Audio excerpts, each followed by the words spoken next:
Hi guys, mag-unboxing kami ngayon ng Lazada worth 173 pesos point 68. Yan. Larga. Uy. Ayan, kasalukuyang ina-unbox. And then may makulit na nakikisali. Isang makulit na bulilit. Ayan. Aking munting chikiting. Ayan, so bumili po ako ng yung electric kettle kasi nag-retire na yung electric kettle namin. Yan, kaya nag-Lazada na ako. Kasi ang hirap po ng ganto, muulan. So, bilhin na lang natin yung iba sa Lazada. Yan.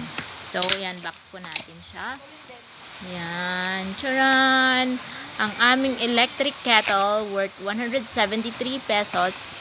Ayan po, mga 2 liters po ang laman nito, ang capacity I should say, 2 liters. And then, ayan, check mo nga kung okay, gumagana. Check natin, magte-tester tayo. Ayan.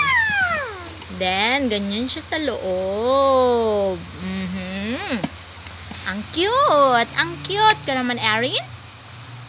So, itatry po namin kung gumagana. Pag nag-ilaw yan, so, gumagana. Hindi pa namin okay siya. Ayan, yun lang po for today's video. May another i-unbox ulit kami.